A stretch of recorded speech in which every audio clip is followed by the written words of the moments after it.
اعوذ باللہ من الشیطان الرجیم بسم اللہ الرحمن الرحیم نحمدہ ونصلی علی رسولہ الکریم۔ حضرت انس رضی اللہ عنہ سے روایت ہے کہ نبی صلی اللہ علیہ وسلم نے فرمایا کہ جس نے مجھ پر ایک مرتبہ درود پڑھا تو اللہ تعالیٰ اس پر 10 رحمتیں بھیجتا ہے، یعنی 10 رحمتیں اس پر جو صرف ایک مرتبہ درود پڑھتا ہے۔ تو ہم سب کو کیا رحمت کی ضرورت نہیں؟ ہم سب اللہ کی رحمت نہیں چاہتے؟ ہم سب کو اللہ کی رحمت کی ضرورت ہے، کیونکہ اللہ کی رحمت سے ہی ہم بخشے جائیں گے۔ لیکن جس طریقے سے اللہ کی رحمت آتی ہے ہم اس میں کوتاہی کر جاتے ہیں، اس طریقے کو اختیار نہیں کرتے اور سستی کر جاتے ہیں۔ تو ابھی ہمارے پاس موقع بھی ہے، وقت بھی ہے، طاقت بھی ہے اور ہمیں علم بھی ہے اس بارے میں، لیکن ہم عمل نہیں کرتے اس پر۔ تو اب ہمیں عمل کرنا ہے کہ صرف ایک مرتبہ درود پڑھنے سے اللہ کی 10 رحمتیں اور اس کے 10 گناہ معاف کر دیتا ہے اور اس کے 10 درجات بلند کر دیتا ہے۔ یعنی صرف ایک مرتبہ درود پڑھنے کا اتنا بڑا اجر کہ اللہ کی 10 رحمتیں آ رہی ہیں، 10 گناہ معاف اور 10 درجات بلند۔ اسی طرح ایک اور حدیث میں آتا ہے، حضرت عبداللہ بن ابو طلحہ کہتے ہیں اپنے والد سے روایت کرتے ہوئے کہ ایک روز اللہ کے رسول صلی اللہ علیہ وسلم تشریف لائے، آپ کا چہرہ مبارک خوشی سے تمتما رہا تھا۔ ہم نے عرض کیا، آج آپ کے چہرے پر مسرت کے آثار دیکھ رہے ہیں۔ آپ صلی اللہ علیہ وسلم نے فرمایا، میرے پاس جبرائیل علیہ السلام تشریف لائے اور بشارت دی کہ اللہ تعالیٰ فرماتا ہے، کیا آپ کے لیے یہ بات خوشی کا باعث نہیں کہ آپ کا جو امتی آپ صلی اللہ علیہ وسلم پر ایک مرتبہ درود بھیجے گا، میں اس پر 10 رحمتیں نازل کروں گا، اور جو امتی آپ کو ایک مرتبہ سلام کہے تو میں اس کو 10 مرتبہ سلام کہوں گا۔ یہ دعا یا ذکر جو ہم کرتے ہیں اس کا اتنا اجر نہیں بتایا جتنا درود ابراہیمی کا اجر بتایا، کہ صرف ایک مرتبہ پڑھنے سے اتنا بڑا اجر ملے گا۔ ایک اور حدیث میں حضرت ابو درداء رضی اللہ عنہ سے روایت ہے کہ رسول اللہ صلی اللہ علیہ وسلم نے فرمایا کہ جس نے صبح کے وقت اور شام کے وقت مجھ پر 10 مرتبہ درود بھیجا وہ روز قیامت میری شفاعت کو پا لے گا۔ تو ہم میں سے ہر کوئی یہی چاہتا ہے کہ ہم اپنے نبی صلی اللہ علیہ وسلم کی شفاعت کو پا لیں۔ قیامت کا دن بہت کٹھن دن ہوگا اور اس دن اسی کو شفاعت ملے گی جو اللہ کے نبی صلی اللہ علیہ وسلم پر درود بھیجے گا۔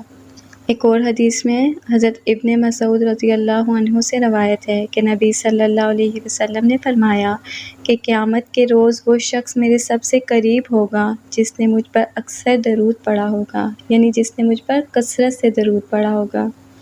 ایک اور حدیث میں آتا ہے کہ نبی صلی اللہ علیہ وسلم ایک روز گھر سے نکلے اور کھجوروں کے باغ میں داخل ہوئے۔ آپ صلی اللہ علیہ وسلم نے بہت لمبا سجدہ کیا، حتیٰ کہ مجھے اندیشہ ہوا کہ کہیں اللہ نے آپ کی روح نہ قبض کر لی، اتنی دیر لگا دی۔ حضرت عبد الرحمن بن عوف کہتے ہیں کہ میں رسول صلی اللہ علیہ وسلم کی طرف ہی دیکھ رہا تھا کہ آپ نے سر اٹھایا اور فرمایا، کیا بات ہے؟ میں نے بات بتائی اور آپ صلی اللہ علیہ وسلم نے ارشاد فرمایا کہ جبرائیل علیہ السلام نے مجھ سے کہا کہ اے محمد صلی اللہ علیہ وسلم، میں آپ کو ایک بشارت نہ دوں؟ اللہ تعالیٰ فرماتے ہیں، جو شخص آپ صلی اللہ علیہ وسلم پر درود بھیجے گا میں بھی اس پر رحمت نازل کروں گا، اور جو آپ صلی اللہ علیہ وسلم پر سلام بھیجے گا میں بھی اس پر سلام بھیجوں گا۔ یعنی جو شخص آپ صلی اللہ علیہ وسلم پر درود بھیجے گا تو اللہ کی طرف اس کی رحمت آئے گی۔ سبحان اللہ، کتنا بڑا اجر اور کتنی زیادہ فضیلت ہے درود ابراہیمی کی۔ امت کا درود اور سلام آپ صلی اللہ علیہ وسلم تک پہنچایا جاتا ہے، وہ کیسے؟ اس کے بارے میں نسائی کی روایت ہے کہ عبداللہ بن مسعود کہتے ہیں کہ آپ صلی اللہ علیہ وسلم نے فرمایا کہ بے شک اللہ سبحانہ تعالیٰ کے فرشتے زمین میں پھرتے رہتے ہیں اور میری امت کا سلام مجھے پہنچاتے ہیں۔ یعنی ہماری ڈائریکٹ آواز آپ صلی اللہ علیہ وآلہ وسلم نہیں سنتے، فرشتے آپ تک پہنچاتے ہیں۔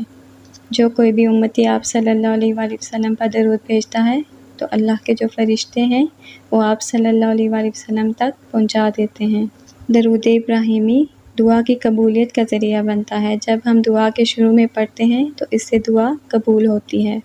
حضرت فضالہ بن عبید کہتے ہیں کہ ایک روز رسول اللہ صلی اللہ علیہ وآلہ وسلم ہمارے درمیان تشریف فرما تھے کہ ایک آدمی مسجد میں داخل ہوا نماز پڑھی اور دعا مانگنے لگا، یا اللہ مجھے معاف فرما، مجھ پر رحم کر۔ آپ صلی اللہ علیہ وآلہ وسلم نے فرمایا، اے نمازی تو نے دعا مانگنے میں جلدی کی۔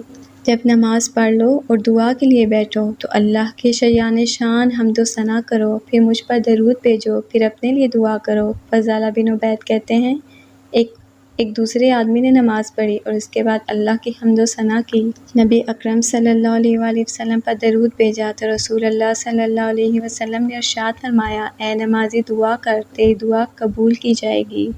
یعنی دعا آسمان و زمین کے درمیان رکی جاتی ہے جب تک درود نہ بھیجو آپ صلی اللہ علیہ وآلہ وسلم پر۔ دعا ایک پرندہ ہے جسے درود شریف اڑا کر لے جاتا ہے۔ ہم اکثر کہتے ہیں کہ ہماری دعائیں قبول نہیں ہوتی، ہمیں دعائیں مانگنے کا اصل طریقہ نہیں آتا، جو ہمیں نبی صلی اللہ علیہ وآلہ وسلم نے سکھا دیا کہ سب سے پہلے اللہ کی حمد و ثنا، پھر درود شریف، پھر جو دعا مانگنی ہے وہ۔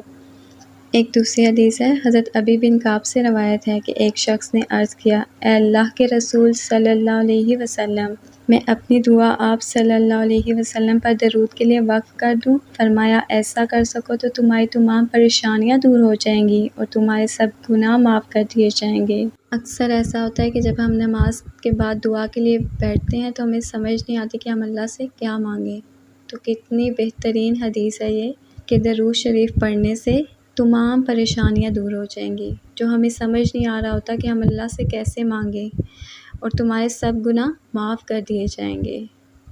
ایک اور حدیث میں ہے کہ آپ صلی اللہ علیہ وسلم نے فرمایا کہ جب تک کوئی مسلمان مجھ پر درود بھیجتا رہتا ہے، اس وقت تک فرشتے اس کے لیے دعائیں رحمت کرتے رہتے ہیں۔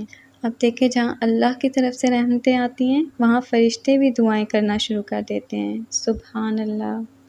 یہ تو ہم نے پڑھا کہ جو آپ صلی اللہ علیہ وآلہ وسلم پر درود بھیجتا ہے تو اس کی فضیلتیں پڑھی اور اس کے لیے کتنا اجر ہے۔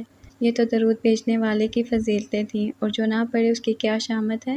آپ صلی اللہ علیہ وآلہ وسلم نے فرمایا، بخیل وہ ہے جس کے سامنے میرا ذکر ہو اور وہ مجھ پر درود نہ پڑھے، یعنی وہ مجھ پر درود نہ بھیجے۔ سب سے زیادہ بخیل ایسے انسان کو کہا گیا ہے جو آپ صلی اللہ علیہ وآلہ وسلم کا ذکر ہو اور آپ صلی اللہ علیہ وآلہ وسلم پر درود نہ بھیجے۔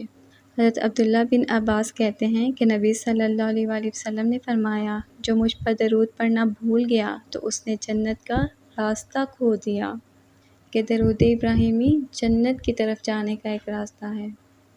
اگر ہم دن میں 10 مرتبہ بھی درود ابراہیمی پڑھتے ہیں تو اللہ نے کہا کہ ایک مرتبہ پڑھنے سے 10 رحمتیں، 10 گناہ معاف اور 10 درجات بلند۔ اگر ایک دن میں 10 مرتبہ پڑھتے ہیں تو 100 دفعہ اللہ کی رحمت ہم پر ہوگی، 100 گناہ معاف ہوں گے اور 100 درجات بلند ہوں گے۔ تو کتنا زیادہ اجر ہے درود ابراہیمی پڑھنے کا۔ درود ابراہیمی تمام پریشانیوں سے نجات کا ذریعہ ہے۔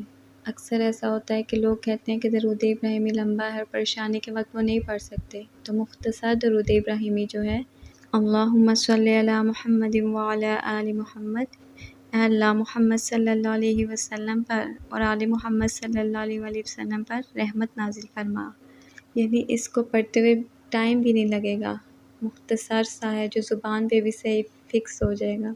تو یہ تمام پریشانیوں کا حل ہے، دنیا کی تمام پریشانیاں۔ اکثر ایسا ہوتا ہے کہ ہم کوئی چیز رکھ کے بھول جاتے ہیں یا ادھر ادھر ہو جاتی ہے، گم جاتی ہے، تو اس کا بھی بہترین حل ہے کہ آپ درود ابراہیمی پڑھنا شروع کریں، تو اللہ کے فضل سے، اللہ کی رحمت سے وہ چیز آپ کو مل جائے گی۔ اگر ہم روٹین میں ہر نماز کے بعد، جیسے نماز کے اذکار کرنے کے بعد 10 مرتبہ درود ابراہیمی بھی پڑھ لیں تو ہم پر اللہ کی کتنی رحمت ہو جائے، کتنے درجات بلند ہو جائیں ہمارے، اور کتنے گناہ معاف ہو